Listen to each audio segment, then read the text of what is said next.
The following is a presentation of iRacing on PTR TV.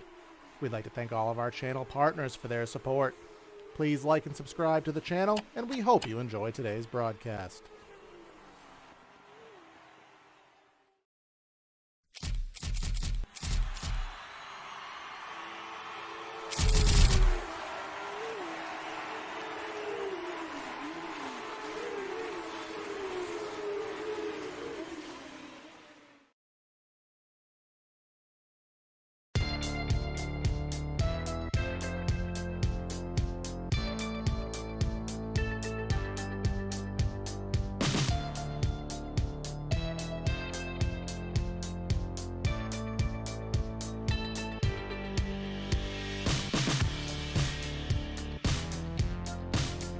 The high banks of Talladega Superspeedway have been a staple in NASCAR racing since 1969.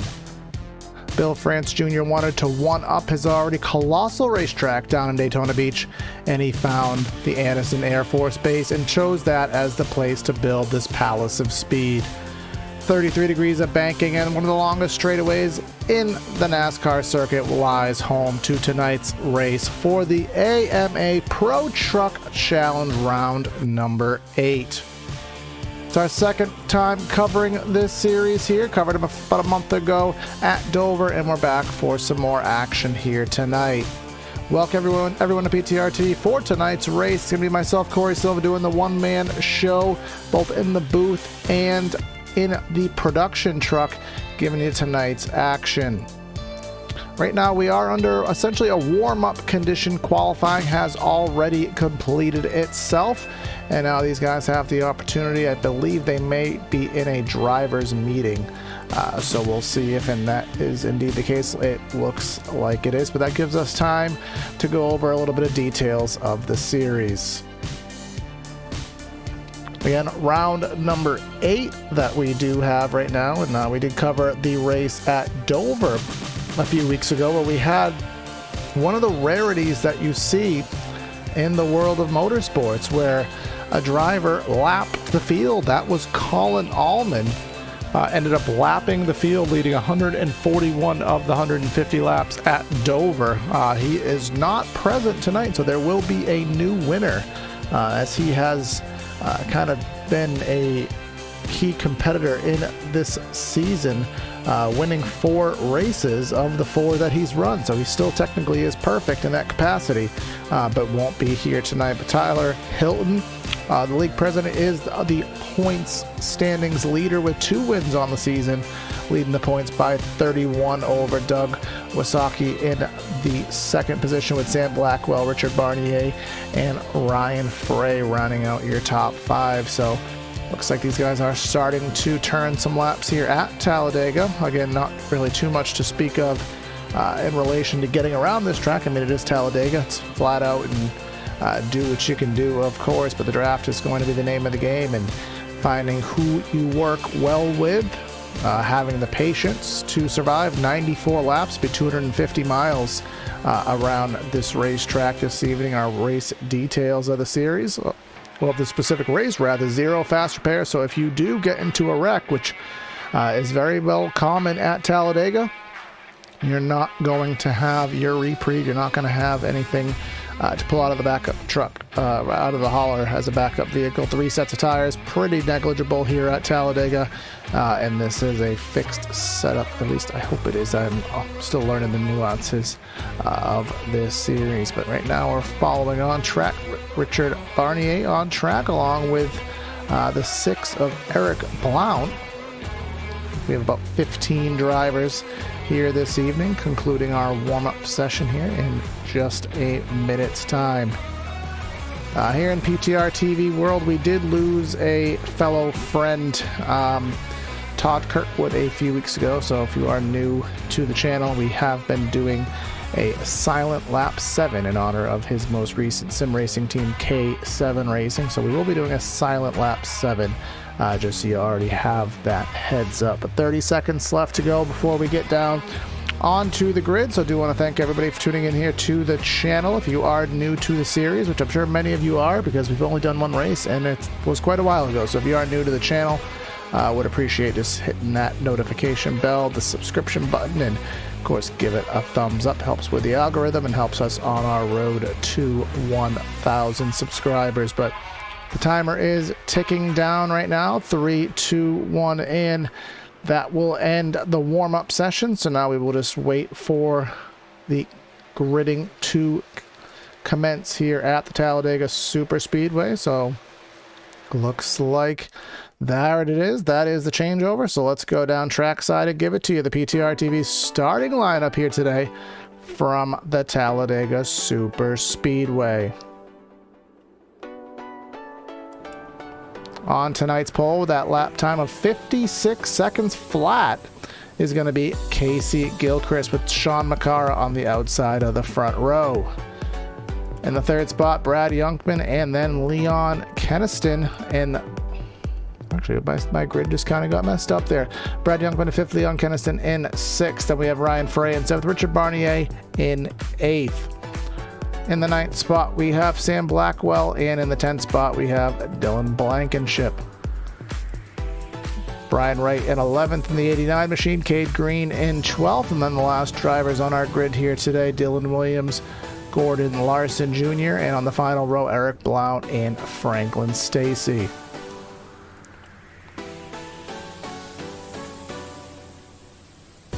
Our weather conditions here again at Talladega, of course, very negligible for the weather here, but just for the sake of full transparency, 76 degrees with a 94-degree track temp, 48% humidity, and a 8-mile-an-hour wind. So again, weather not really much to discuss, but of course letting you know. And then our keys to the race here at Talladega Super Speedway.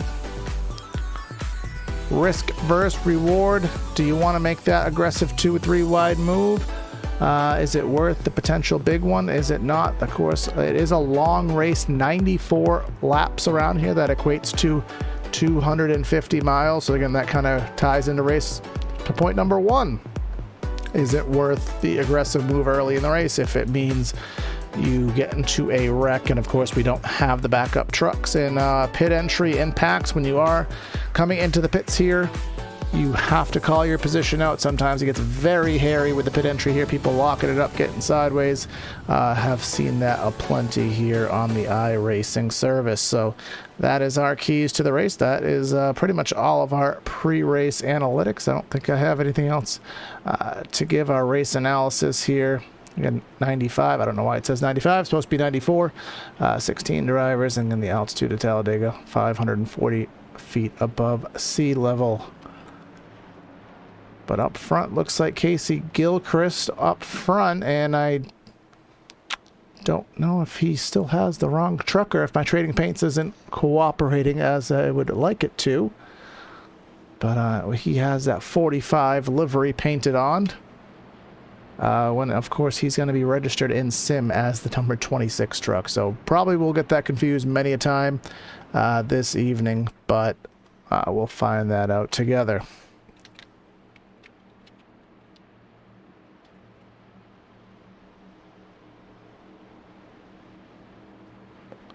That Pace truck taking that hard left turn into the pits here at Talladega. And of course, we do have the long turnaround, the front straightaway here, the end of the tri-oval. Of course, as everybody knows, that tri-oval, that start-finish line is at the end of the tri-oval. 16 trucks strong, getting ready for a race here at the Talladega Super Speedway. Welcome to PTR TV. We're going to have a fun night of action. Waiting for Gilchrist to get this race underway on that accelerator pedal. Green, green, green, we're racing at Talladega. Firing off into the first corner here at Talladega. Everybody trying to just get themselves into formation here. Again, not a big rush. There's a lot of time here, and the trucks do race quite well with the aerodynamic package on them. So it is actually quite relatively easy to go from front to back to front, making 2-3 wide moves. So we'll see who does what. But Gilchrist to the inside, that 71 of Makar to the outside with... it looks to be, I'm trying to see that truck behind him. That's the 85 machine. At least I think it's the 85 machine. And some of the numbers here don't appear to be matching up with what is in sim, folks. So it does cause me to struggle just a little bit with who is who. That car on the outside, I think that's Doug Wasaki. He's registered in the 34 in sim, but appears via what my Trading Paints has to be the 85 scheme. So I'm going to try on the back end to do a quick refresh of that to see if that's indeed the case, or if we just have some drivers who forgot to update their paints. But either way, side by side up front for the time being, as is quite traditional here. Now the 17 of Richard Barnier, he's going to take that lead from the outside lane with the push from Dylan Blankenship there.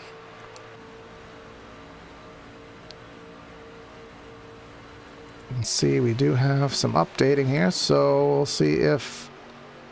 good, there goes Doug's car. For some reason my Trading Paints wouldn't update, so Doug...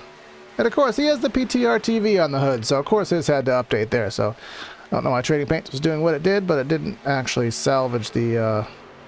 It didn't actually salvage Gilchrist. He still has the incorrect scheme, but we got a couple more that are updated. But coming off of turn number 2 here, Wasaki still has that push from Makara. And as we kind of scroll through right here, it looks like just about everybody is in the lead draft right now. We do have, who is that? That's Eric Blount and Gordon Larson Jr., who are not quite in the lead draft right now. So, but they're dangling on as close as they feasibly can. Maybe a little bit of strategy there to try and see. You can see the bump drafting here as we're on board with Wasaki getting the push back to Makara here. The name of the game is that bump drafting. Whoa, kind of internal cam there, unintentional. Do have one car. That's Franklin Stacy. I think Franklin may have missed the grid because he is already being registered 2 laps down, of course, very early in the race. But if he does get that caution, he'll be able to close in. We don't have stage cautions as from what my memory does serve. So the only cautions we will have will be cautions for cause. So I think these drivers have been kind of preempted to try to race with their heads on. It is a long race. We don't want to have an early race. There's 16 guys out here. We don't want to have a big wreck that takes out half the field very early. So I think we will see these drivers racing quite respectfully, which is what we want to see. And they'll be kind of flip-flopping that front spot between Wasaki and Barnier. Or Barnier. Sometimes I like adding French accents to some of these words here. So if that's not the case, forgive me. And you can correct me in our YouTube chat. But you can see that 12 of Blankenship really starting to give a harder draft to Barnier in that 17. And looks like they're going to clear, go to the bottom of the racetrack. No, they're not going to clear. It looked for a second like the 17 was clear enough. And that's something you'll actually see quite a bit. Is that the guy on the top will clear with the push from the driver behind him on the top. But sometimes they'll drop to the bottom, and a lot of times they will not. And sometimes it does cause some temperature issues with the radiators here. I think the 12 may actually be overheating just a little bit. Had to back off, lose that tandem style draft, and that cost them a couple truck lengths. As Makara does have that push from Wasaki. Rather vice versa, Wasaki with the push from Makara, that's pushing that inside lane along. You can see there on the long shot, Larson and Blount just trying to hang on. They're right at that cusp, about 0.8 of a second. And you don't want to fall too much farther back than that, or you do risk falling out of the lead draft.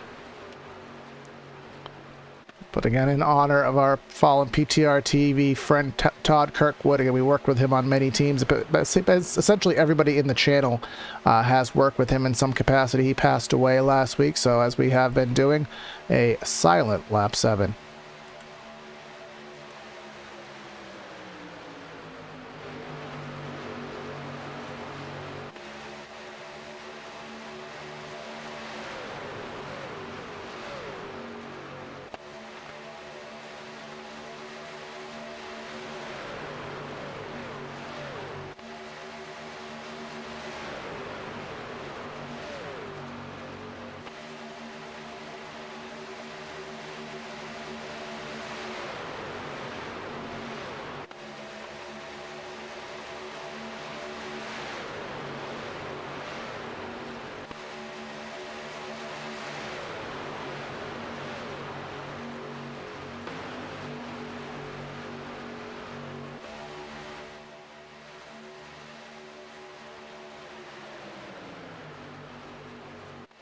Appreciate everybody for helping us take part in that. But just as we conclude that, we are now 3 wide for the lead just for a brief moment there.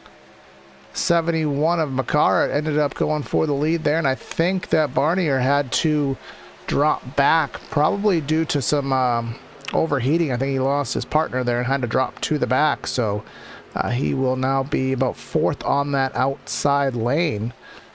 Trying to see if maybe Tyler Hilton in that 0-2 can give him some kind of a push. That outside lane seeming to be the dominant lane,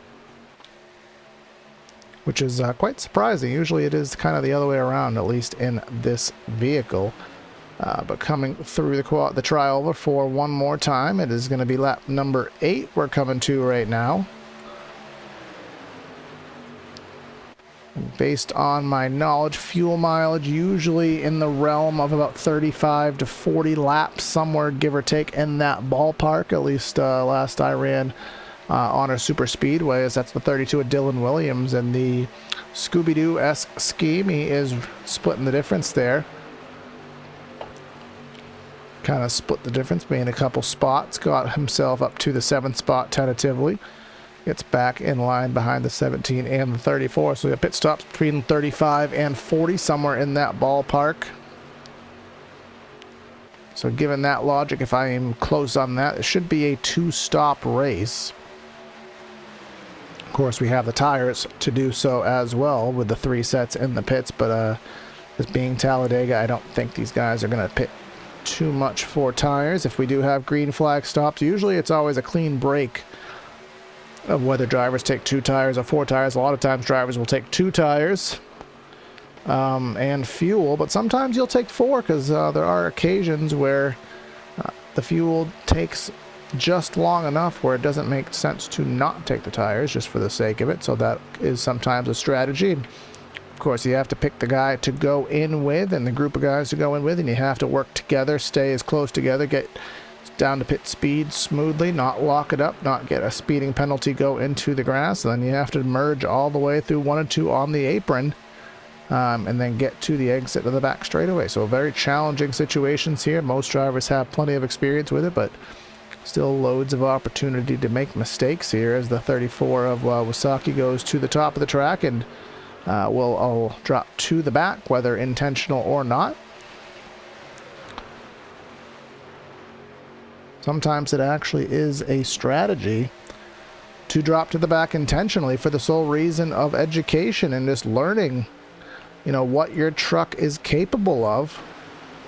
And, you know, learning the guys around you, how quickly can I go from 10th to 1st and vice versa. You know, how you can just kind of experimenting with that. So this is the best time to play those games and seeing what's going on. But this race is starting to get that single file feel to it. Most drivers starting to show patience. It's again a very big super speedway tactic just to kill laps essentially. You know, where in the trucks you can make moves and you can kind of shred and dice your way through the pack. You don't really need to make any game-breaking moves this early in the race, so you can, you know, wait till that final pit stop. You can wait till lap 75, lap 80, and start to make your move, especially with a 15-16 truck pack. You can afford to make your moves at that, you know, 10-15 to go. So doing it with 82 laps to go, really not much of a benefit, more of just that risk versus reward, which I spoke about in the pre-race.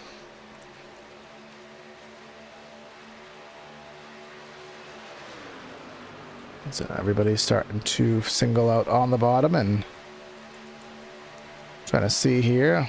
Larson and Blount still hanging on there. I think they are in due course to stay with that draft. And then we have Franklin Stacy, who is by himself there off of turn number 2. So he's most likely going to go that 3rd lap down in the near future, just at the speed difference. Currently running about 4 seconds a lap slower. And about 15 miles an hour slower than most of these other drivers on track right now. But again, just kind of getting into more details of the series, because again, we still have it. We haven't covered too much of it. Well, we've only covered that one race at Dover. So the series did start in early June. at Homestead. And then we had Colin Allman winning. He won the second race. Dalton Fredericks, who I don't see here today, he did win race number 3. Tyler Hilton, the league president, won race number 4 at Texas. And then our race at Dover, which we did cover on the channel, was won by Colin Allman. And then Las Vegas, the subsequent week, was won by Colin Allman. And then league president Tyler Hilton did win at Auto Club. We've been kind of busy here on the channel between personal leave and another series, so we don't get to cover every single week here, but we are ready for tonight's event. Our next scheduled race, to my knowledge, is actually not going to be until October, but I feel like we do have some opportunities to come up before then, but we'll keep you updated. The next one, we do have Daytona Road on the schedule, but Pocono will be next week. Darlington and Martinsville subsequently after that, as Franklin Stacy does go that third lap down. So we'll keep you updated on social media of the remaining races that we do cover on the channel.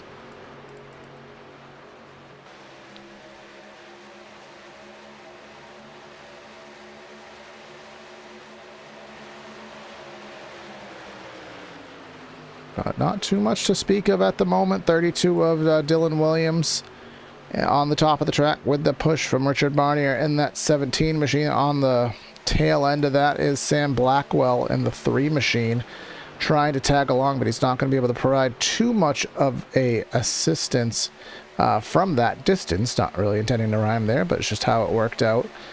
So I don't expect that outside to sustain. You can see them already dropping back the inside line right now. Leon Keniston in the 933 just to the inside of them now. Slight gap back to Brian Wright in that navy blue number 79 machine. And then slight side-by-side action going. Wasaki dropped back.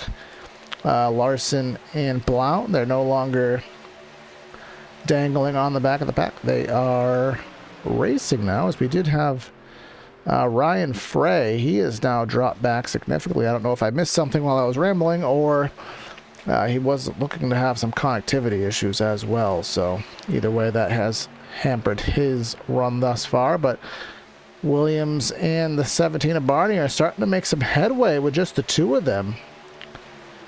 Again, you can kind of get tandem locked here, and you can actually make some pretty decent headway with it. As Dylan Blankenship now, he is in front of that 71 of Makara.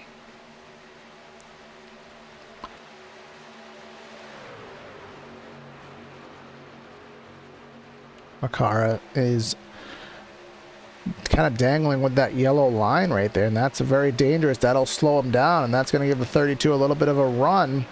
But the 17 not quite close enough. But look at just behind Gordon Larson and Eric Blount. They were dangling back, and maybe they're playing that game I talked about. Taking a little bit of a conservative route. How long would it take us to get to the front of the pack? All right, now we know, and now it appears that they're just backing off, and now we know how long it takes to go from the back to the front. But we don't need to do it yet, so we're just going to back off.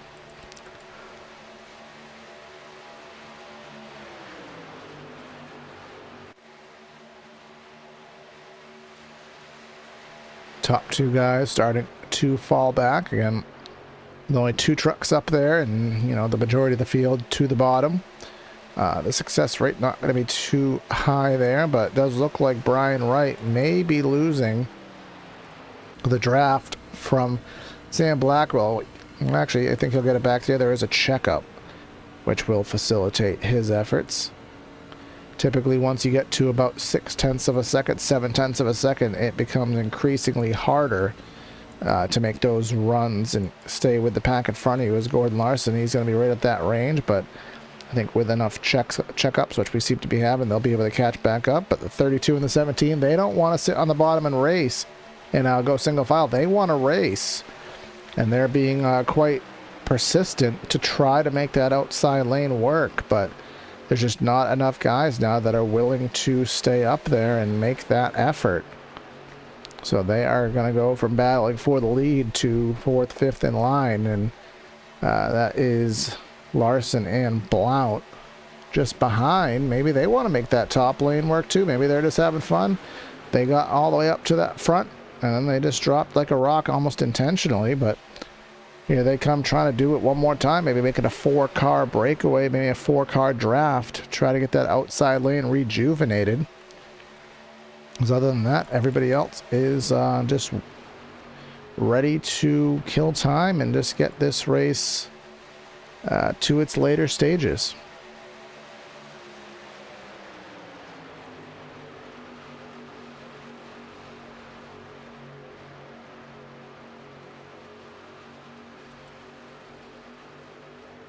So far, clean and green after 20 laps.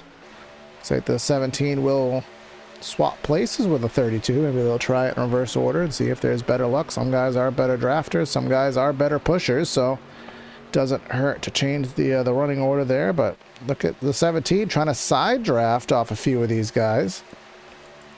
And he's just making that outside lane work completely by himself.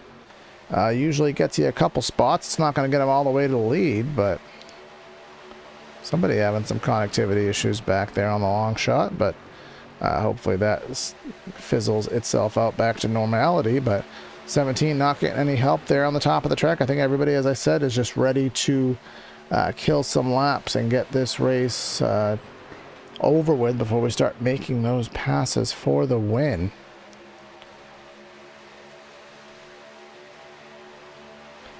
.32 is, he dropped back from a distance there, did Dylan Williams, but he's trying to use that outside. 9:33, almost door tap there, the 17. Kind of some swerving going on down the Alabama Gang super stretch there. 17 is going to try to get himself into line there, leave the 32 up by himself, but he should be able to get back in behind Blackwell there. There is a gap between Blackwell and Williams and Wright, so if 32 does desire, he can get himself down to the bottom of the track, but he doesn't appear to want to do that. Surprisingly, Wright's going to get to his inside, but still, Barnier is just persistent to try to stay on that outside lane, and I appreciate the persistence, but you kind of wonder what is he trying to accomplish is kind of my question, because it seems that the writing is on the wall that nobody is willing to make a move. Nobody wants to fight this early, but he is just persistent to try to convince someone to make it happen, or he's just trying to experiment and see how many can I knock off by myself. So whichever of the two is his thought process, not sure, but he is not giving up on that outside lane as Dylan Blankenship in that tide ride. The number 12 will just keep ticking off laps led here.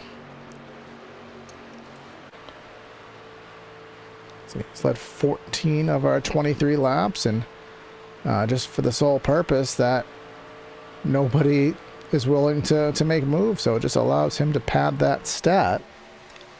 And car spun out to the inside there. That's going to throw a caution out. That was Franklin Stacy. Not too sure what caused that, but that's indeed what replay is for.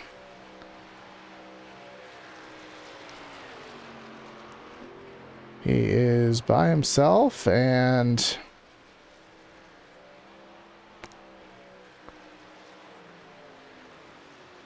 I have not the foggiest idea.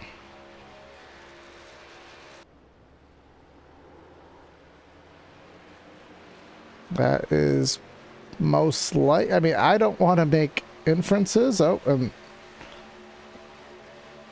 Yeah, that is called, and I will risk my career with this league by calling out drivers.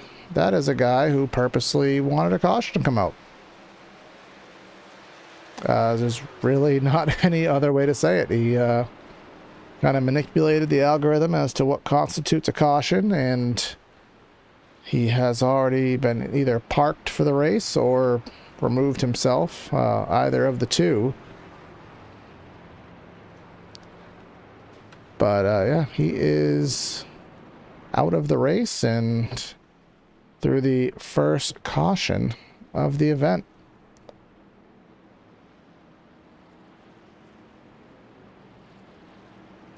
Not sure. Would expect everybody to come down pit road here. Might see some tire changes, may not. At least getting some fuel in. That would probably get everybody to a point where it'd be a one-stop race from this point, I do believe. But everybody will come down to the pits here on lap number 24 after that interesting caution from Franklin Stacy there.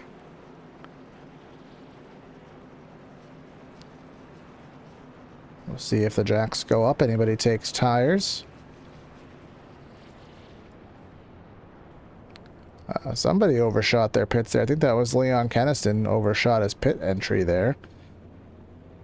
Will cost him some spots, but exiting the pits. Looks like Sean Makara. He is going to get out of pit road first with Blankenship and Gilchrist top three.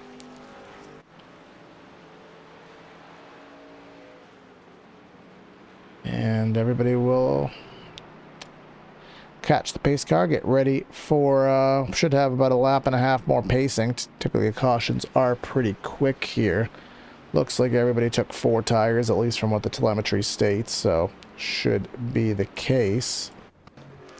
We do have Cade Green with an extended pit stop here. Not sure if he got any kind of damage or what's going on, but he is still in the pits. But I'm going to take this opportunity as a solo commentator who needs a glass of water and take this opportunity to go to a brief side-by-side, and we'll be back for the restarts. Stay with me.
back here at Talladega for the AMA Pro Truck Challenge, race number 8 at Talladega. At our first caution of the race due to, well, an odd occurrence, but getting ready back into the tri-oval here. Pace truck is in. Going to be Makeeng and Blankenship on the front row for the first restart of the event.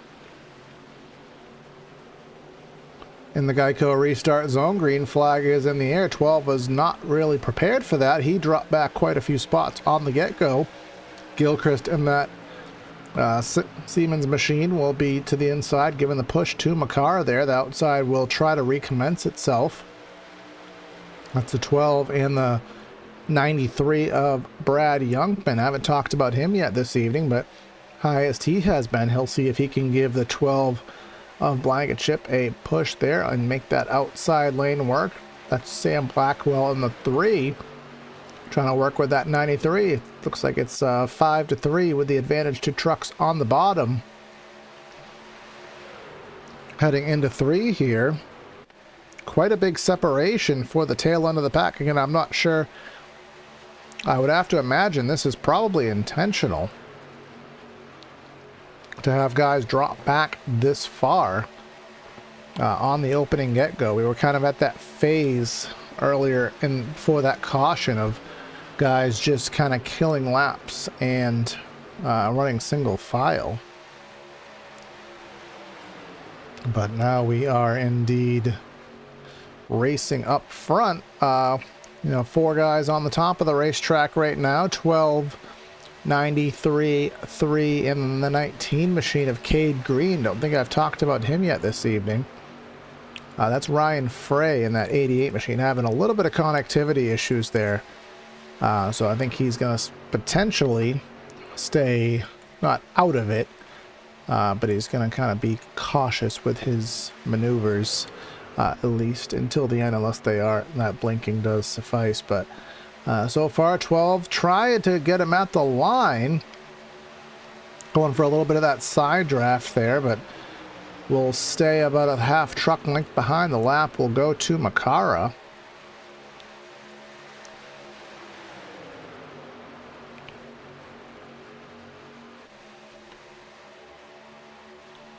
Side by side for about 3-4 rows deep off of corner number 2 and down the Alabama Gang super stretch. Wait, see how long this lasts. Keniston looks like he kind of shoved up just a little bit and forced Blackwell and the Oreo machine up the track. Now he's going to drop to the bottom and kind of play safe there. Don't blame him at all for that. We'll shrink down the top to just the 12 and the 93. Frey to the back. It looks like he may be trying to make that work, but you can see that long train of trucks to the inside. So the amount of drivers, again, willing to make that outer lane work is just not high enough to sustain a charge and keep that momentum running as we're on board with that 933 machine of Leon Keniston.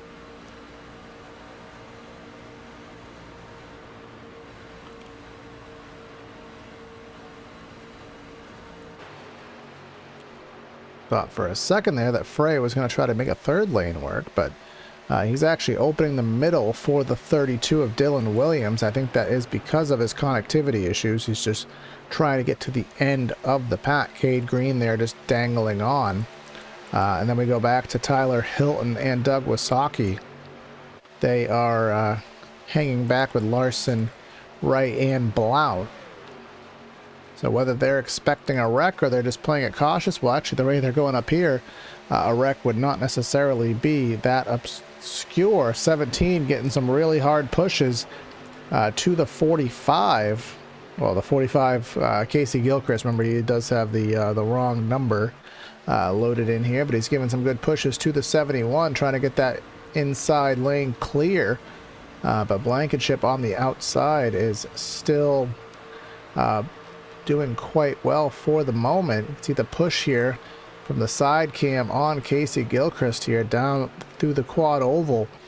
in onto the front straightaway here.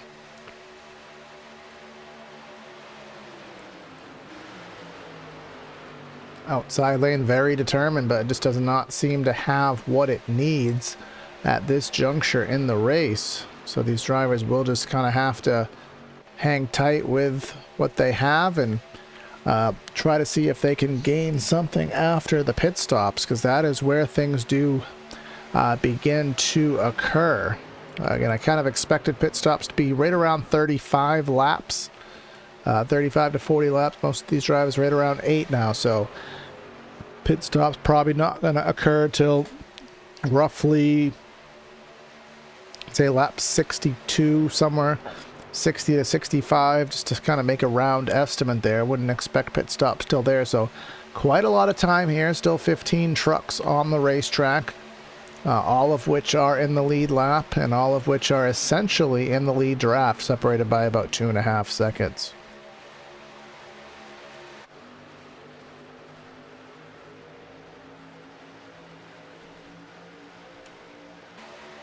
Still pace lap formation. This is a point in the race where, as a driver, I always had a weird verbiage for a situation like this. When you're in this pack, so let's kind of give a perspective of Dylan Williams, who's up front right now. He's on the 6th spot, but we know he's made some moves here tonight. This is what we call being... It's, oh my god, I just lost my train of thought mid-sentence there. This is, oh, there it is. It's intensely boring. That's what this is as a driver. You are on the wheel. You're gripping that wheel with all you have. You can't afford to make a mistake. You have to have, you know, precision with all your moves because you are so close quarters to everyone at a high rate of speed. But at the same time, you know, as intense as it is, you kind of develop an immunity to it. And you're just kind of bored just sitting in line and not doing anything. It's a very weird sensation to have two extremes going on at the same time. But when you are in these kind of double file packs where you're essentially stuck, you don't really have full control of your destiny. That's kind of how it feels, at least for me. And I've kind of talked to many a driver, and they've all kind of shared that similar mindset here. Is that 17 is...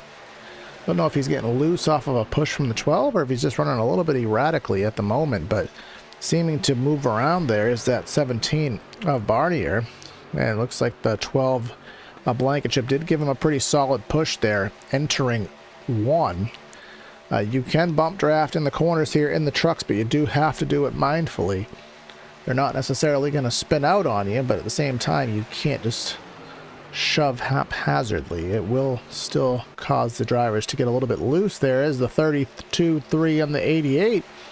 Have a brief 3-wide moment there through turn number 3. And the 88's been having some connectivity issues, so he may have chosen to drop back yet again for the safety of everybody else.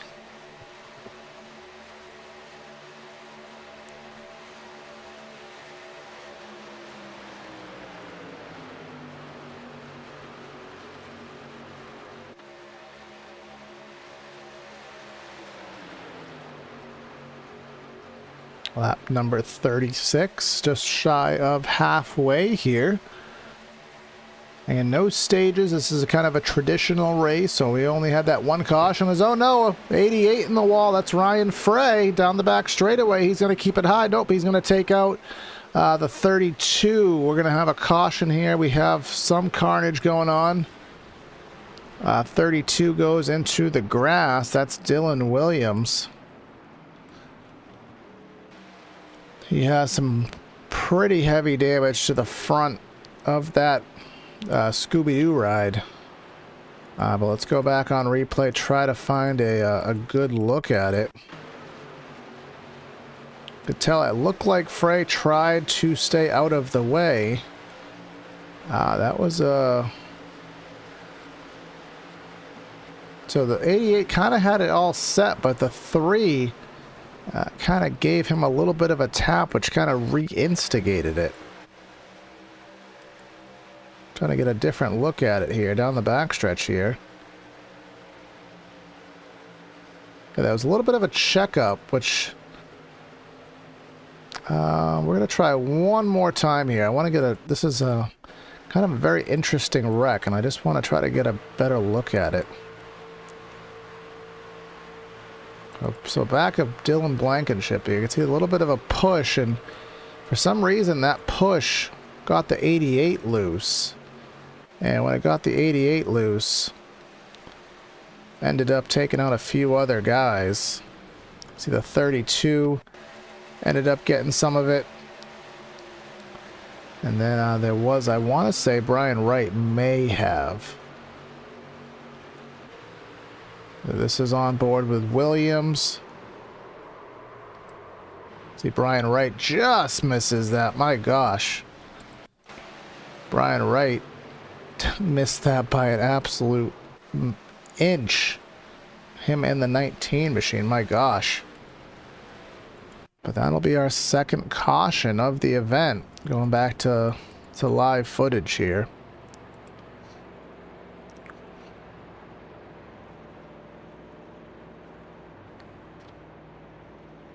We don't really have too many of these drivers to interview here this evening, so we'll I don't just kind of let it play out. We have Keniston up front right now, who I'm just trying to verify if he pitted. He did not. He's the only one to stay out. Sean Makara did just pit. Looks like based on the back end telemetry that I do have, most everybody took 2 tires last time by. The 32 machine may or may not have taken it to the wall. Nope, he is.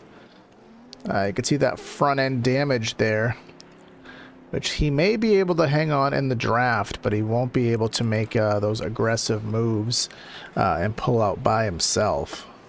But he should be able to hang on within the draft as long as he can stay within proximity on the restart.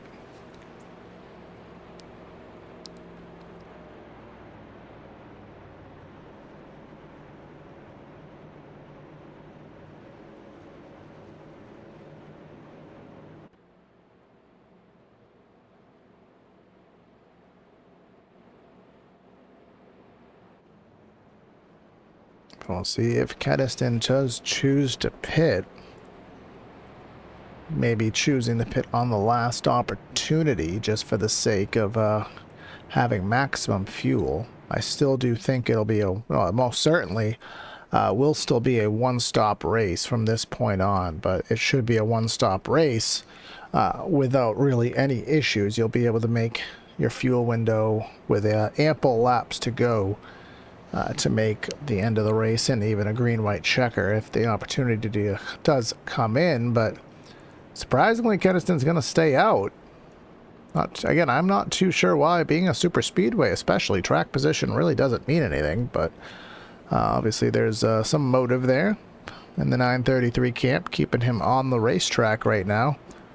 Sean Makara in second. Let's kind of run through the remaining drivers on track right now. Leon Keniston up front, Sean Makara in second, Casey Gilchrist in third, Richard Barnier in fourth, Brad Youngman in fifth, Dylan Blankenship in sixth, Cade Green in seventh, Brian Wright in eighth, Gordon Larson Jr. in ninth, and then Eric Blount in 10th, and the remaining drivers on the racetrack: Sam Blackwell in 11th, Tyler Hilton, Lee Gadman in 12th, Doug Wasaki in 13th, and then Dylan Williams, again, that damaged machine, trying to see if he can get it repaired in that 14th position.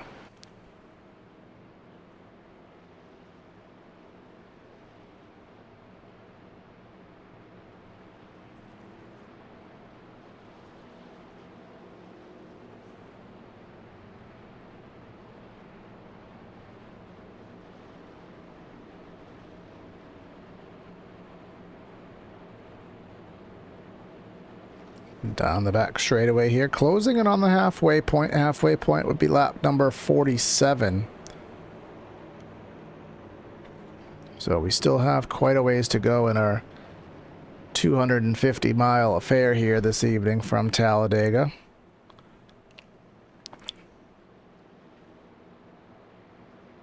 be our second caution of the race. Again, the first caution was after some kind of inexplicable choice of maneuvering done by Franklin Stacy. We'll say it nicely there. But that was the first cause for caution from an actual incident. So it took us nearly half the race to have a legitimate incident, which is a good sign, good doing by these guys here this evening. But getting ready for yet another restart on the evening. We'll see what Keniston can do in the 933 with Sean McCara to his outside. It'll be Gilchrist and Barnier as the pushers in row number 2. Looks like we're going to accelerate a little bit early that time. Throws off and separates the pack a little bit, but the green flag is back in the air.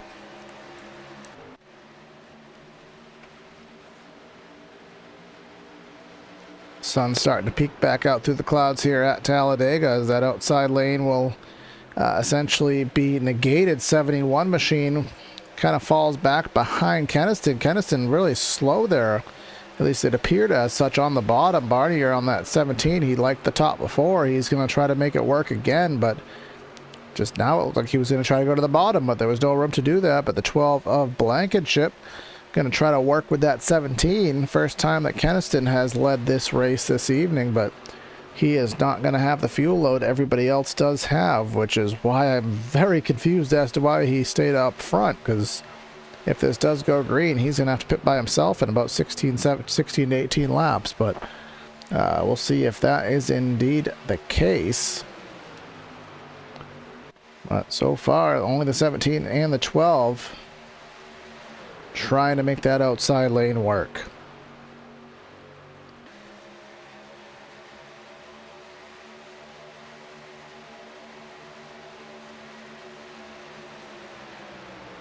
Everybody else single file for the moment.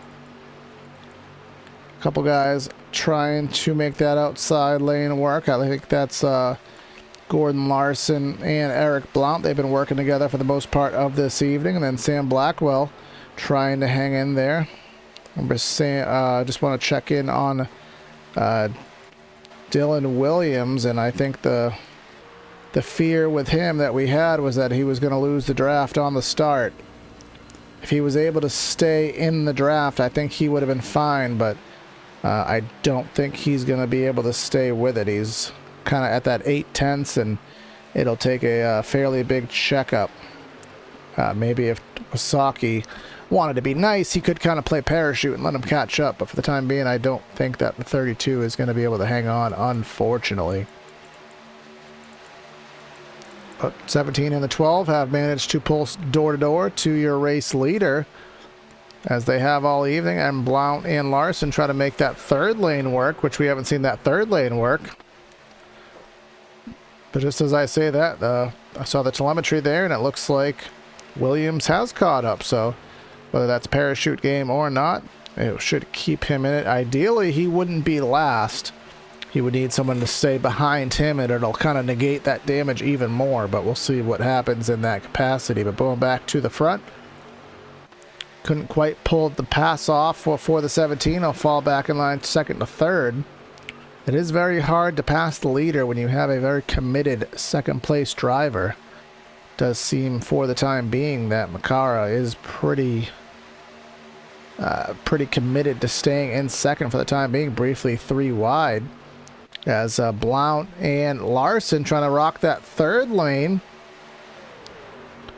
They've been 2-truck tandeming all race, and it looks like Sam Blackwell in the 3.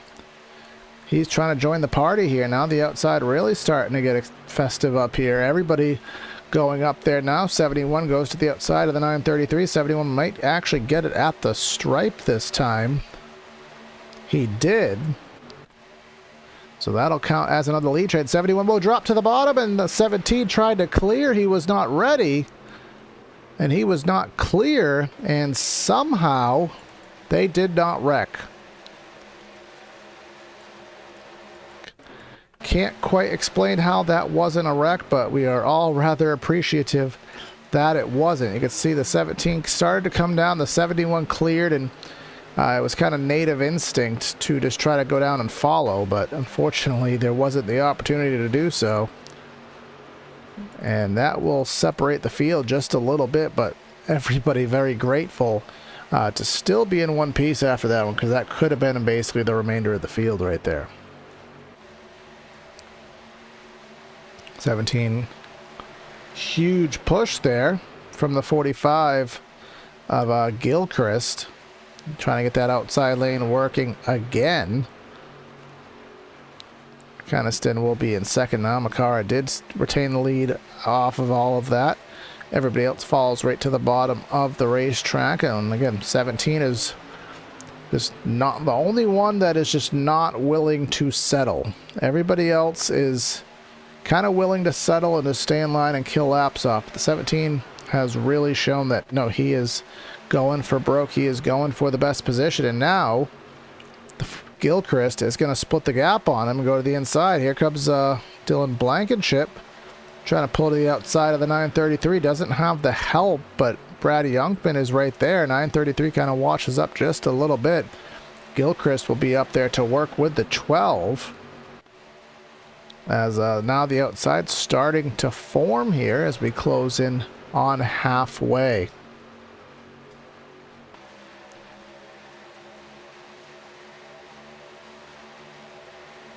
See there in the long shot, Dylan Williams has been able to stay with these guys, so that's a good sign that even with that damage, he is still able to stay and race with these guys, even if slightly detrimented to where he was before. But the 12 nearly was clear there from the top of the racetrack, but some guys will choose to clear, some guys will stay up there and try to play nice, and the 45 will drop right to the bottom. That will put the 12 and the 17 back together. 933 again just keeps giving that solid push to Sean Makara here as we take our halfway lap, 250 miles down here at Talladega. It is worth noting as well that Ryan Frey still on track, but he is 5 laps down in the 15th position.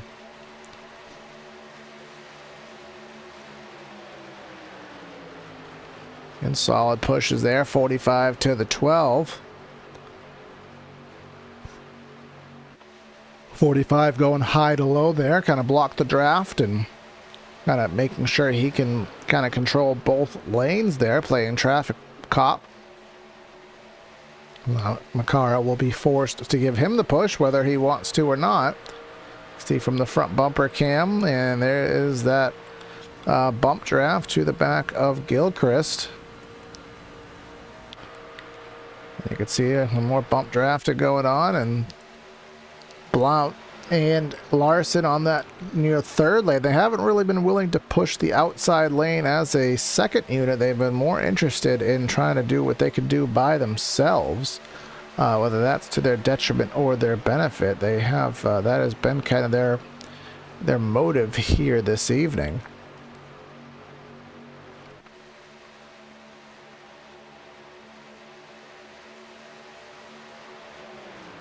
But so far, Gilchrist, now that he has the lead, is probably going to be able to fire a lot of them off.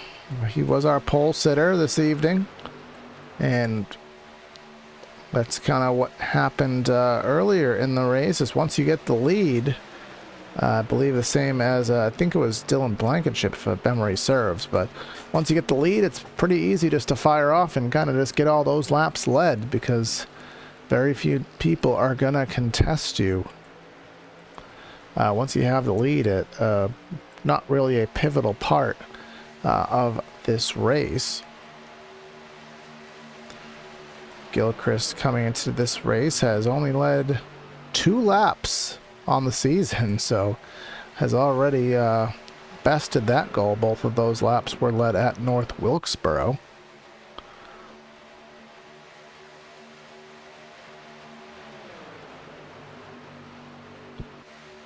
Taking some times off here, and third place Leon Keniston, we talked about with that pit strategy a little bit ago. He last pit 26 laps ago. When in comparison, you could see 13 laps to go for Sean McCara, and everybody else essentially in that same boat. Some guys did actually top off, so they'll have even an extra lap as a buffer. But someone pulls all the way to the inside there, getting out of the way. That's Barnier in the 17. Not sure if that was intended or not, but up to that point, Leon Kennison is going to have to pit in the very near future. So in that pit decision that completely flabbergasted me is going to pay an ugly head coming pretty soon. Well, we're at 44 to go. I estimate he can probably go another 5 to 7 laps. So if he can go even up to lap 35, which is another 8 laps, he can go another 8 laps. That'll put him at 59, and then, you know, he'll have 35 to finish. So I think he's going to have to get about to that point to be comfortable to the end of this race. And we haven't seen green flag pit stops yet this evening, so that'll be interesting to see how those do work out and who goes with who can be more aggressive. Inevitably somebody is going to overcook it. Hopefully it's not somebody having a good run, but we'll see how that all fares out. But we have to get to that point first.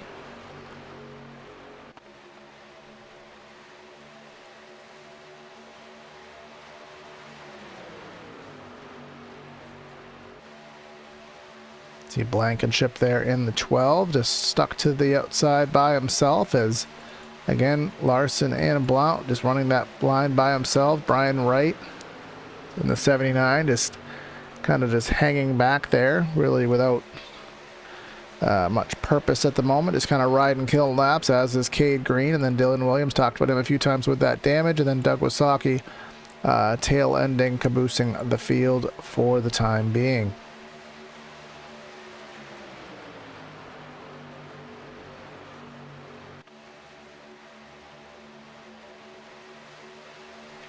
And our points leader, Tyler Hilton. Haven't really talked about him too much today.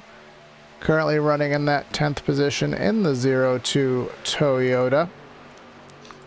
Leading that points with a good season. 2 wins, 223 laps led on the season. And I'm trying to see, just as a memory resurface for me, Doug Wasaki is second in points, and he is tail end now. But we all know that just because you're tail end now at Talladega doesn't mean that that's all you have in the bank. I'm sure he is sandbagging, but the most exciting part of a plate race was when everybody stops sandbagging and starts going for it. But still a ways of time before that happens, because we still have pit stops and 41 laps to go in tonight's efforts. But everybody's seeming to normalize out, other than the 17, because that's just that's his alter ego, that's his motive rather, him, the 24 and the 6. Just they are the ones that want to make that outside work at all costs, and unfortunately it's just a numbers game, and the numbers are not favorable this evening, as Blackwell in the 3 can't quite decide what he wants to do. Thought he was going to make the move up there, but he will stay to the bottom. Brad Youngman is in that 93. We'll see if he chooses to do so, as remember, we're waiting for that 933 to be forced to peel off at any time now.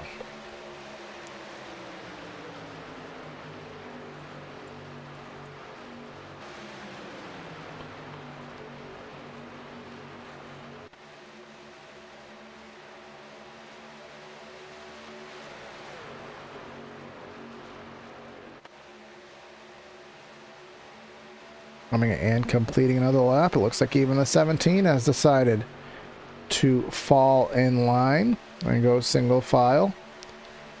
And just killing some laps off here. So while things have kind of tamed down just a little bit, gonna take another quick break just to grab another drink of water. So I'll be right back, and you won't miss a beat. We'll be side by side.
Didn't miss anything as we stayed side by side. Really didn't miss too much as, again, even the 17 machine finally of Barnier has decided, hey, there's really no one that's going to try the top with me, so I'm just going to kind of ride. As just as I say that, Sam Blackwell in the 3, he's going to try it, but he had a gap to drop to the bottom, and we'll just wait it out. But the biggest factor that I'm interested in is watching that 933 of Leon Keniston, because he did not pit on that other caution, so he has a much shorter fuel load than everybody else, and I'm waiting to find that definitive lap that the last lap that these guys can go, because it'll help me in calling the remainder of the pit stops, because we will have one more pit stop for everybody. Just in the case of the 933, it'll be much sooner than everybody else.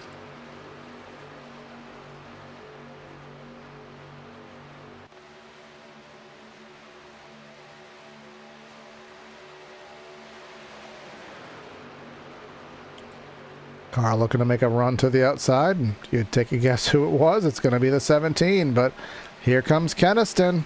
This is lap number 35, so I was actually right on the money with my guess. He's going to make that trip to pit road by himself. The last thing you want to do at a super speedway is pit by yourself, but the strategy call put him in that box. So he's going to exit the pits by himself. He's going to be running 4 seconds a lap slower, and if he doesn't go a lap down, he's going to go a lap down before the end of the race just by being by his lonesome, because there is only 13 trucks on the track. Dylan Williams in the 32. We did miss the exact moment where he did it, but he did come to the pits and retire from the race about 7 laps ago. So we're down to 13 drivers on the track, all of which are on the lead lap and currently racing about now. 12 of them are right here. Keniston is the 13th, as Larson and Blount, they're going to switch places for the first time. I don't think I've seen Blount lead the pack of the two of them, but he's going to do just that. And 17 of Barnier is going to try to push them. They're going to try to get that outside lane going, as Gilchrist does lead with Makara in second.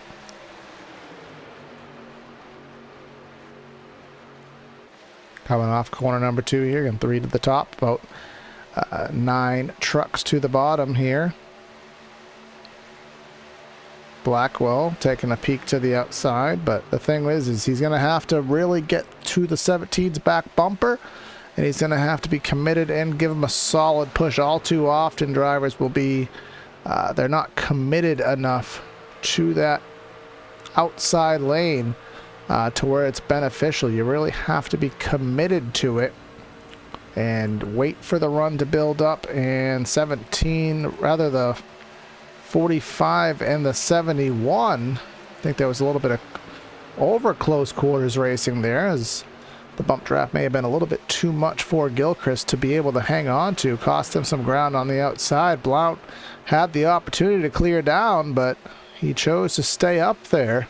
It's kind of a 50-50 call on whether guys do choose to do that, but he chose to stay up there with Blount, who's been working with all race, rather with Larson, who's been working with all race. And that gives Gilchrist and Makara the chance to regain and hang on to the lead.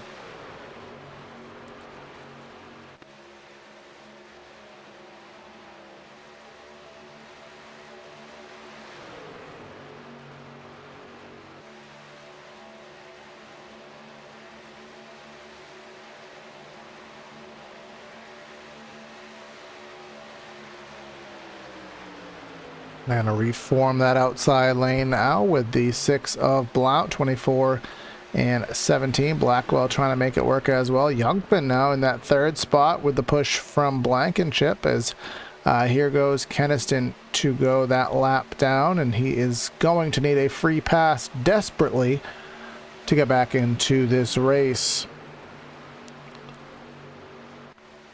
There's one thing on a plate track: you never want to be the only person on a strategy on a plate track. So unfortunately for him, he is, and that will he was running 3rd, and he has the speed and the know-how to run with these guys, but unfortunately he's going to have to recoup with the strategy call to make that happen. But everybody else Just checking the stints here on the back end, 27 laps. So most everybody else should be good for another, I'd say 5 to 7 laps. And it'll be our first green flag stint of the race, green flag pit stop of the race. 6 really high up off of 2 there. Keniston's going to drop to the apron. Not too sure if he's just getting out of the draft or if he just wants to get out of the way of everybody. If he's coming back to the pits. Not too sure, but I think he's just going to get out of the way because he knows he's not on the lead lap.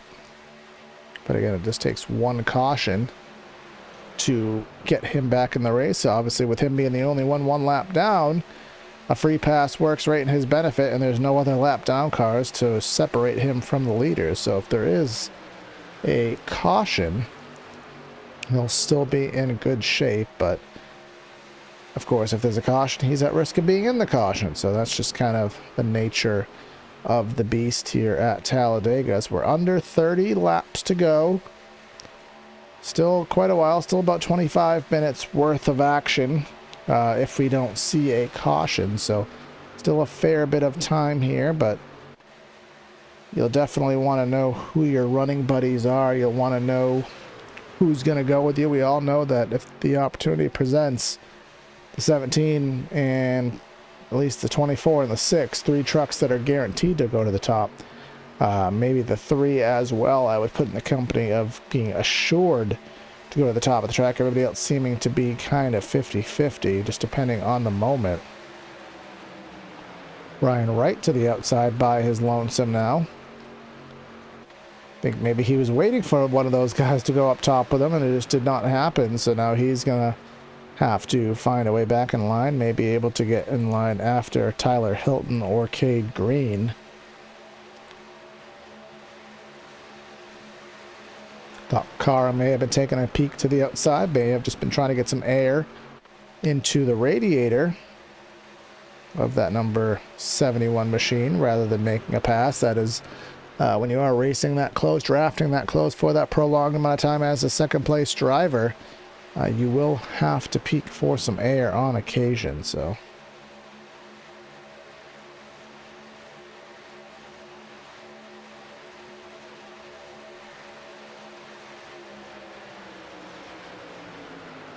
Wright will be the leader now of a trio consisting of Blount and Larson. Thought that the 3 would take a chance and go up there. The gap is sitting there waiting for him, but he's going to stay to the bottom of the track. So it will remain with 3 up top, 10 to the bottom. So that does obviously hamper the top. But the 6 giving a whale of a push to Bright there. And that's going to pull him door to door with the top 2. As Youngman's not connected with the back bumper of Makara. So with the top 3 up top being more formed together, at least they were, that was giving the outside a chance. But now Larson has lost the back bumper of Blount, so that's kind of stalls out the surge that the top of the racetrack did have for the moment.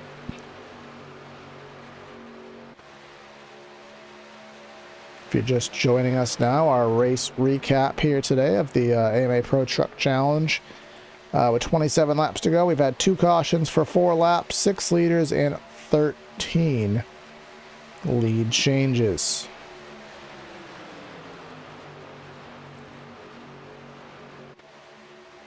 Pit stops should be right around the corner, folks, because we pull up the graphic on the screen. 31 laps for Gilchrist. We saw Keniston go that 35, and actually here they come right now. 45, or rather 45/26, and the 71 very loose there.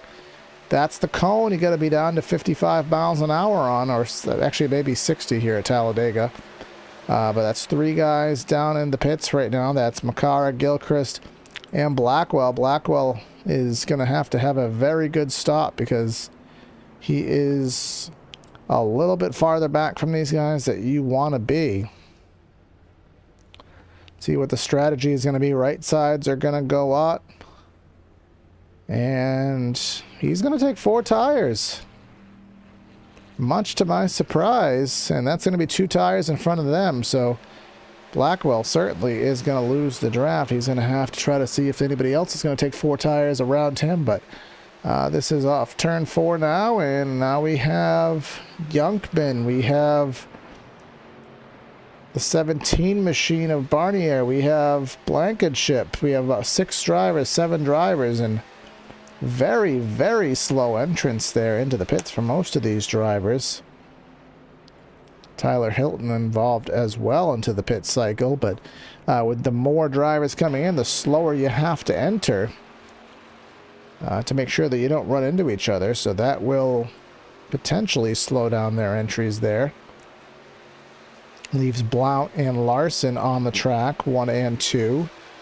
That's Keniston just behind. Remember, he's a lap down, and now he's even lost the draft from them. So really, really needing a caution is Leon, but I would expect Blount and Larson this time by, and then we'll see how this shakes out with how everybody merges. There they come in unison into the pits. Blankenship coming off of 3, right? Coming off of 2. That is the pit merge cone. We'll see how everybody comes out. 71 and the 45 coming out just a little bit further ahead. They have the full head of steam from pitting a lap earlier, but I would expect that Blankenship, Youngman, and Hilton with a good stop. They're only about 7 3/4 of a second back. Cade Green just behind. He is out in no man's land, so he is going to fall back into oblivion, as will Doug Wasaki, as will Brian Wright, and as will Richard Barnier. Barnier staying out by himself. Some guys had some really slow pit stops. For some reason, Barnier had a 19-second pit stop. I don't know if he incidentally fixed damage or something like that, but that is definitely going to spread everything out. So now we have 1, 2, 3, 4, 5 trucks up front. Gordon Larson and Cade Green will come together. Eric Blount, somehow those two managed to separate. So for the first time this evening, Larson's not going to be able to work with the driver he's been with all race. So the top 5 are really going to be the only ones that can compete for this, unless we have a caution flag.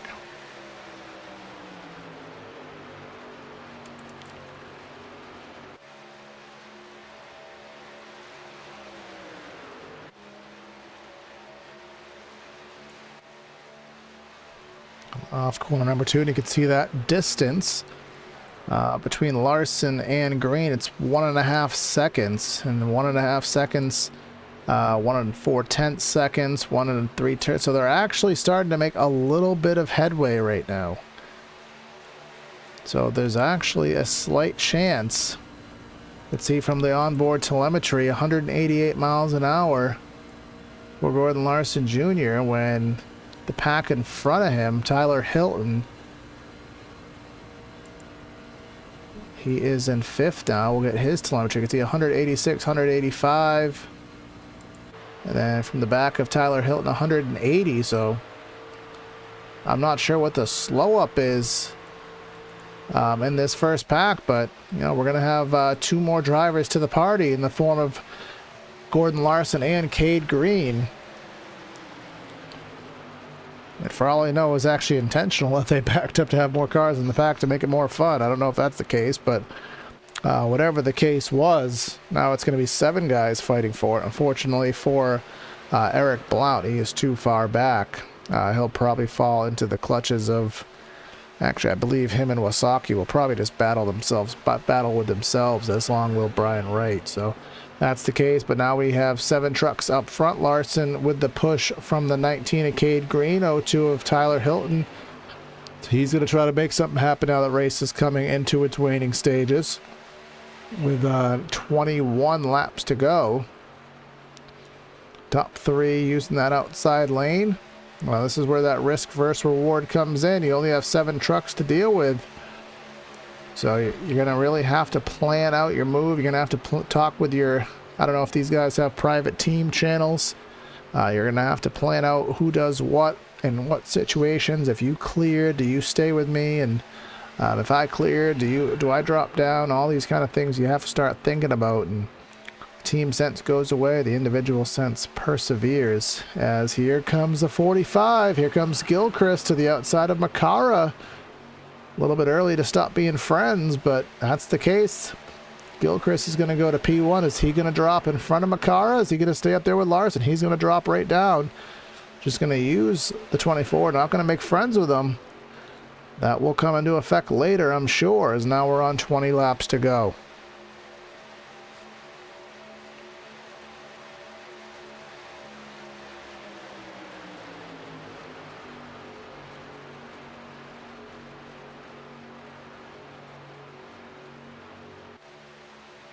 Pit stops should be done for just about everybody in this race, where we've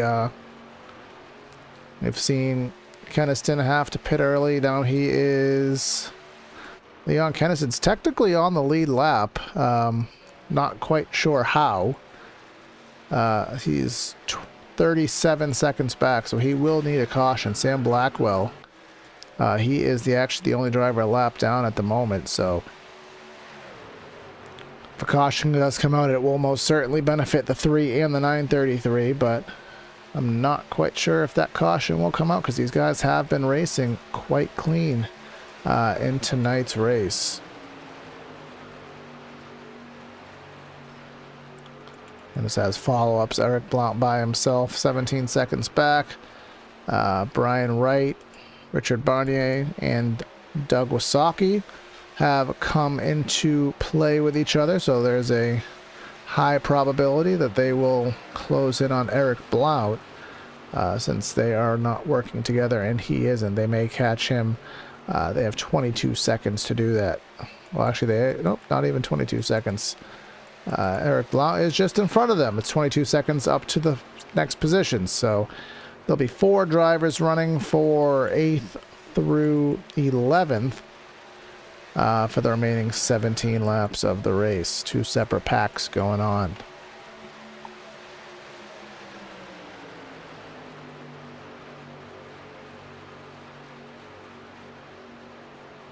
So Hilton leading that outside lane for the first time this evening by himself, with Cade Green behind him, and now Gordon Larson hanging on to the tail end of the outside pack. Bakara thought he's bobbing around, thought he was perhaps going to take a stab at that outside groove and hopping in front of Hilton, but not going to do so for the moment. Coming through the tri-oval here at Talladega, 17 laps to go here. This race is closing in on its completion in a hurry. And with 7 trucks in the race, obviously there's not going to be any big surges. There's not going to be a huge 3-wide pack from the outside that comes in, that comes and makes a huge surge. There's just not enough trucks to make that kind of momentum accrue. So you're really going to have to be methodical with these passes as they come up. And that's, we have, I believe, a first lap down car coming up. That's Sam Blackwell. He's 1 lap down now. He soon will be 2. He actually pitted with the 45 car, but he must have had a speeding penalty because he was in for 45 seconds. So that will definitely throw you off in that capacity.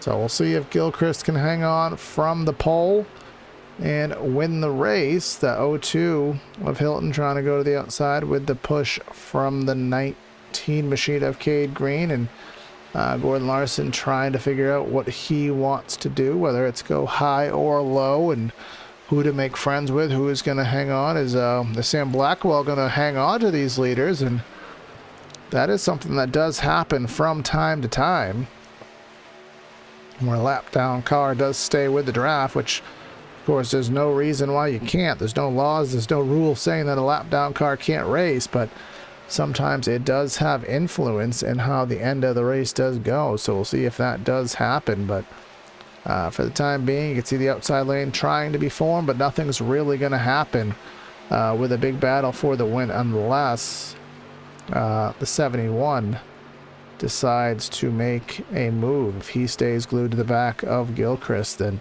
not much is going to change, at least from a winner's perspective. But with 15 laps to go, it's only a matter of time before the patience runs out and these guys start making these more aggressive maneuvers.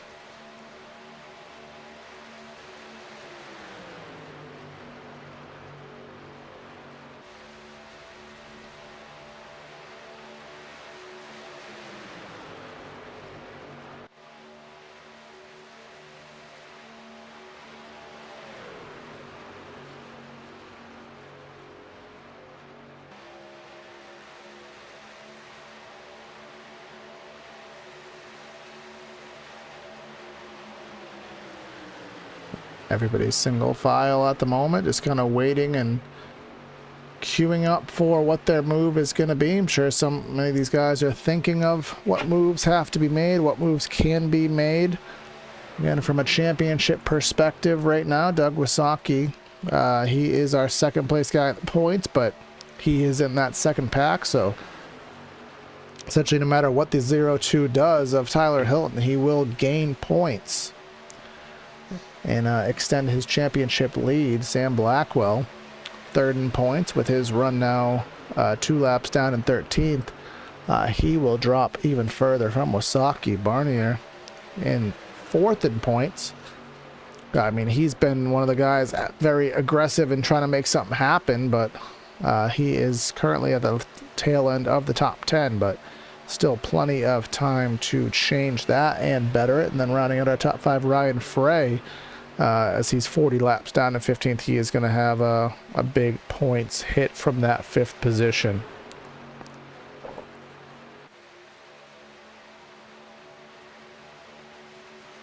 Well, the top 5 is essentially the regulars that have been in the season in all 7 races. We are, again, kind of in a new series here, a new league, trying to gain some new drivers and expand for better future endeavors. So if you are watching and are interested, you can of course leave a comment here. We can get you in touch with the admin and maybe you can join the AMA Pro Truck Challenge. They are trying to grow an Xfinity series as well on Thursday nights, I do believe it is. So if you have interest, of course, reach out. We'll get you in the right direction. But 02 and the 19 again trying to make that move, but as long as the 71 of Bakara is committed to running that inside lane, it's going to be near impossible for a sustained charge on that outside to happen. You need the second place guy to start bobbing and weaving and, you know, showing some attempt to make a move. And I do think it's going to happen. I don't expect Makar to sit there in line and just ride Gilchrist to the win. I mean, maybe he will, but I don't expect it. But until he decides that the time has come, the outside lane's efforts are just going to be that much harder. Makara, in his 4 runs this season, has amassed 1 top 5 and 2 top 10 efforts. That top 5 being a 4th at Watkins Glen, and then a 6th place at North Wilkesboro. That is his efforts here this season. A 19th and an 11th at Dover and Texas, respectfully. But coming down, 10 laps to go here, folks. On PTR TV, Corey Silva giving you the calls here and producing the pictures here. Race number 8 of the AMA Pro Truck Challenge. We've only had 2 cautions for 4 laps. Actually, maybe it's a 3. Let me pull up the race analysis graphic. Well, I guess it wasn't that one. I guess it's the race recap graphic. Excuse me. 2 cautions for 4 laps. We had 1 cause of incident and 1 very suspicious looking wreck that caused a caution. Other than that, we've been cleaning green since slightly before the halfway point. We have 2 separate packs at this point. We have 7 drivers up in the lead pack. And then we have a little trio or rather a quartet, I suppose, of drivers from 8th to 11th. But without a caution, the win is going to come from this coalition of vehicles up here. Gilchrist has been up front for quite some time now. 32 laps led from the pole. Sean McCarr in the 71 has also been up front for a fair portion of this race with 18 laps led. And then Dylan Blankenship with 15 laps led. So basically all the laps led have been right there in that top 3. But there's about 4 or 5 drivers behind that who are really trying to make something change with that. It's all about maximizing the run. It's all about making the right move at the right time and trying to figure out who is going to do what, who's going to go with you, who's not going to go with you. Never easy to make those decisions, to make those guesses, but they have to be made if anything is going to happen. Larson and Hilton with the push from the outside. I wish that they had a little bit more room from the 19 of Green, but Green can't quite get there. Keniston, remember, he's not on the lead lap, but may have some residual influence in this race along with Blackwell. Blackwell hanging on as well, so 2 lap cars may be able to work with somebody. Who they do work with is to be determined here, but as it stands, the 45 is still surging on that inside lane until, as I said many a time, until McCarr is willing to make something happen. That inside lane's really not gonna go, well, it's not really gonna lose the battle to the outside.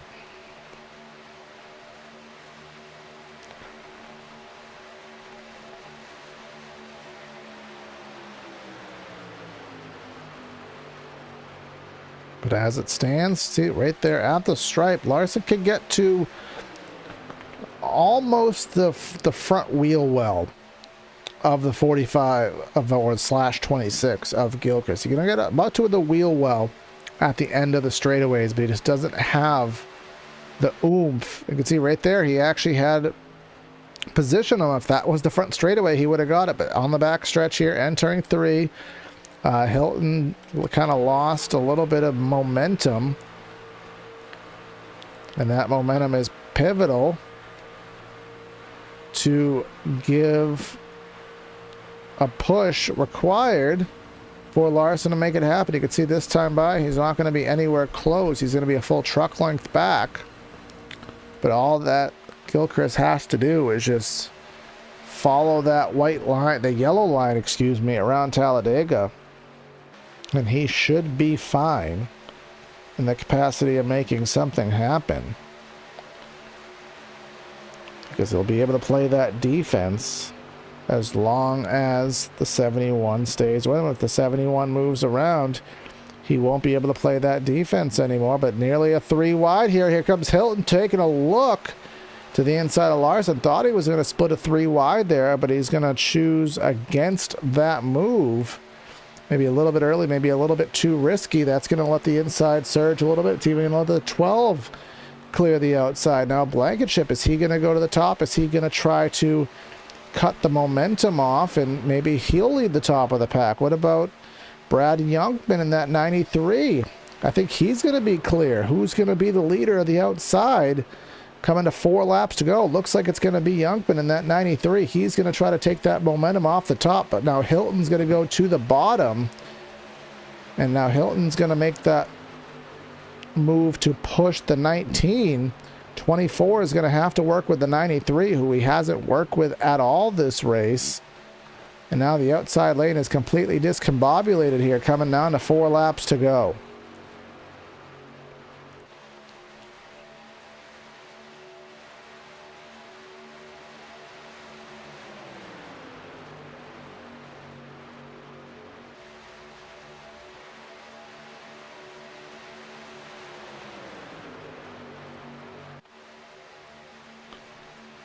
Four laps to go here at Talladega, and that outside lane has been doing its best. It's been trying. Everyone's been very dedicated to making it work. Unfortunately, one of the guys who was most aggressive in making it work, the 17, no longer in this lead draft. This is the foursome that goes back with from 8th to 11th with Wasaki, Blount, Barnier, and Wright.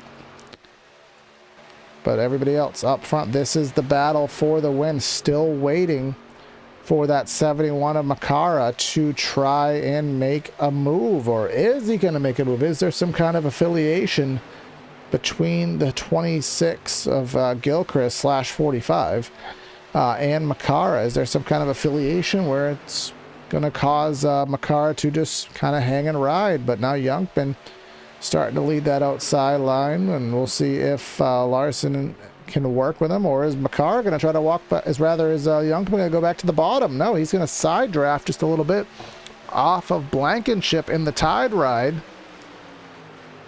His trucks don't really side draft too well here, at least from an iRacing perspective, but he's going to try to make whatever happen as we're coming down to 2 laps to go in the very near future. Of course, here on iRacing, once the white flag does come out, we will race to the checkers. Doesn't matter if you're on fire, upside down, over the fence. We will, if the white flag comes out, we will finish the race that time by. If we do have a caution between now and then, we will force overtime. But here we come with 2 laps to go. The 71 finally taking a peak high. Didn't have the momentum, but for the first time since the pit stop, he made any kind of attempt to make a pass. Youngman leading that outside lane. What's the 12 going to do? The 12's kind of boxed in. The 12's finally clear. If he wants to go to the top, he wants to try to give a push to the 71, this would be a time to do it. But no, it's going to stay put. Larson's going to go to the top, leave Youngman in the middle 3 wide. That's going to slow down the momentum. That's going to hurt causes for everybody doing a 3 wide, and Larson's going to regret that because now he's going to fall back into the clutches of the lap down vehicles. Coming through 3 and 4 here. This is going to lead us down to the white flag lap here at Talladega. 2.66 miles to take it down. Makara looked with a little bit of a peak to the top, but an easy block for Gilchrist. And everybody still will be in single file. Where is the push going to come? Is it going to come at all? Is there going to be a block? Is there going to be a massive run? Outside lane of the 19 of green with Tyler Hilton trying to make a move. Here comes the 12 of Blankenship, and with the block high is Gilchrist, blocked down low.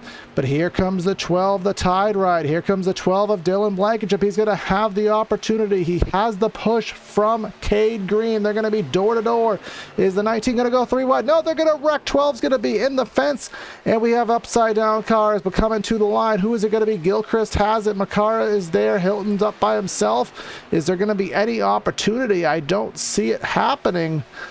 And Gilchrist is going to hang on with the run. They're going to be 3 wide behind, but Casey Gilchrist is going to win here at Talladega. What a shame there, because we really saw that opportunity there with the 12 of Dylan Blankenship. I want to go back here on replay and kind of check that out from the chopper cam here. Maybe we'll go into slow-mo if we can, and just try to get a better perspective of that.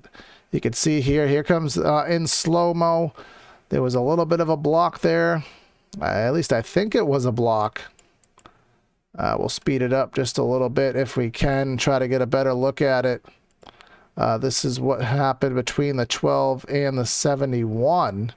The 12 kind of had that run to the top of the racetrack, and I think there was a little bit of a block here, perhaps.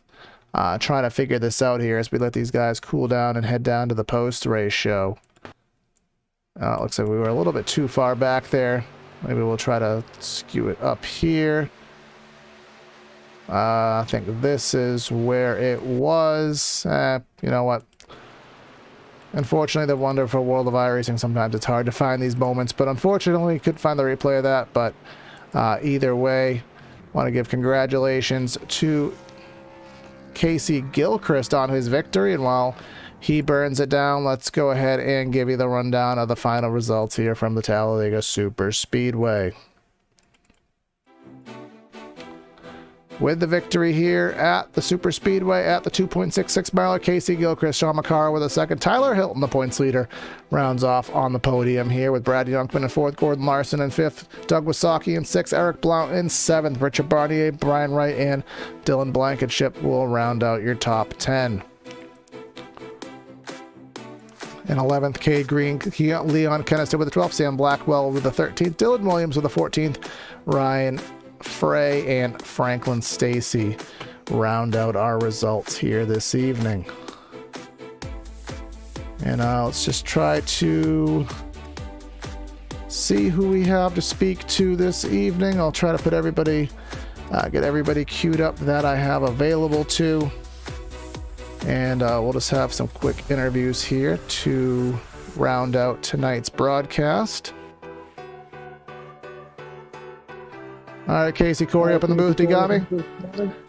Yeah, I got you. All right, man. You held off a hard charge there. Bakar was hanging onto your back bumper for most of that last run, but he started to make some moves and some pressure started to build with Blankenship there.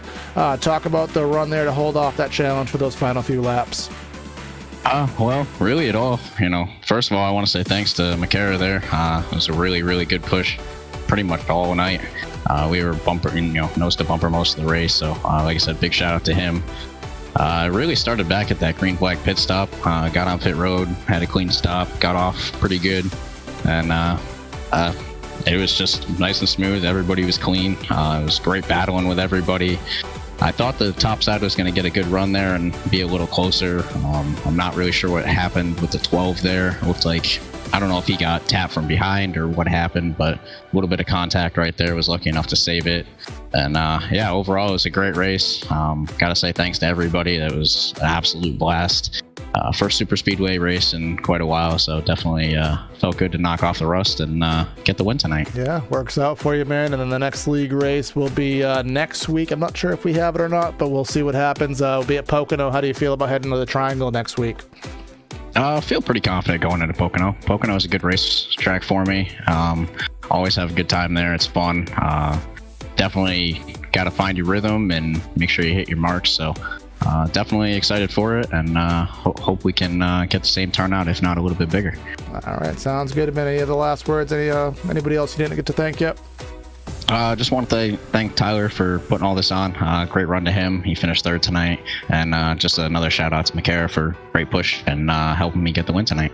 All right, sounds good, man. Congrats. Maybe we'll talk to you soon. Sounds good. Take care. Thank you. All right. And that's not what I meant to do. Let's, all right, I got second place here. Sean, you got a copy? Yes, sir. All right, so you seem to be kind of showing the patience card there, staying right behind Casey for the majority of that run, even though the outside was making some surges. Were you just kind of waiting to make a last-ditch move, or were you content with kind of just riding there and getting a good solid run? It was mostly, you never know if you block the outside line, if they come with enough of a run to potentially either, take you on the outside or like push you too hard and spin you around or whatever. So just like playing the safe route, taking it on the bottom, pretty confident can outpush the person on the outside and at least get a top 3 out of it. Yeah, no complaints there. I mean, I've been there before. Sometimes it's better just to wait and see what happens, and the push kind of came, but not quite enough for you. But looks like next week the series heads to Pocono. What are your thoughts heading to the Triangle? How do you think you'll fare there? Pocono's a lot of fun. I don't know if I'm any good at it, but it's certainly a lot of fun. It's one of the more unique tracks, and hopefully you just put your best foot forward and hope for the best, pretty much. Yeah, sometimes you don't, as long as you're having fun, sometimes you don't have to be good, man. But either way, you got a good solid run here tonight. Any thanks, shout outs you want to give? Not particularly too much. Thank you for broadcasting the race. Do hope you and the viewers enjoyed it.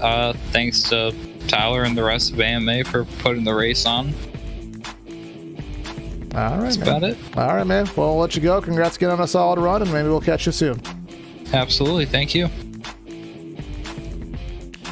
All right, and then last person to speak to today is the last person on our podium today, the league president, Tyler Hilton. You had a quiet run, man, but a little bit of last lap follies there gets you back on the podium for third place, extending your points lead. Talk about your race. Yeah, man, it was a good race. That was the plan the whole race for me. It was just kind of lag back and kind of work with some of those guys and just kind of save my equipment and then kind of make a final push for the end. We came close, but just couldn't beat that duo, man. Casey and Sean on the bottom there, they were just almost impossible to beat. They were really strong, and I knew after that incident on the last lap when they kind of hooked up together, and I was kind of there on the outside. I was gonna have a run for my money there, but hey, I'll bring it home third, and I'm happy with it. Yeah, just kind of waiting for that 71 to get off the bottom. It never really did, and it kind of stunted you guys' progress up there, man. But I think the league heads to Pocono next week. What kind of luck do you think you'll have at the Triangle? How do you usually fare there? Yeah, I tend to like Pocono personally. I think, me and the whole Rev Sport Racing crew, we do pretty decent there.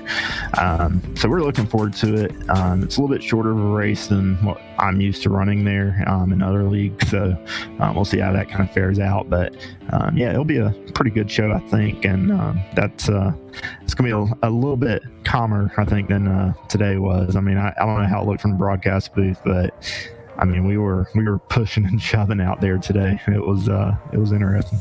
Yeah, you guys were going at it, man, and all in all, pretty clean race. I know the first caution was a little bit interesting to say the least, but all in all, you guys had a clean run, and you end up extending your points lead with a good, solid third place. Any shout-outs, thanks you want to give, man? Rev Sport Racing, appreciate them, all that they do. Toyota, Nerds Doing Nerd Things podcast. I appreciate them for coming on a little bit earlier this season and helping out with some things. Diamond G Landscaping, and then just pretty much all my other guys out there that I was kind of working with. Doug Wasaki from Falcon Motorsports. He's a big asset too, big part of this league. So appreciate them, and we'll keep rolling on. All right, man. Congrats on the solid run, and we'll talk to you soon. All right, thanks, sir.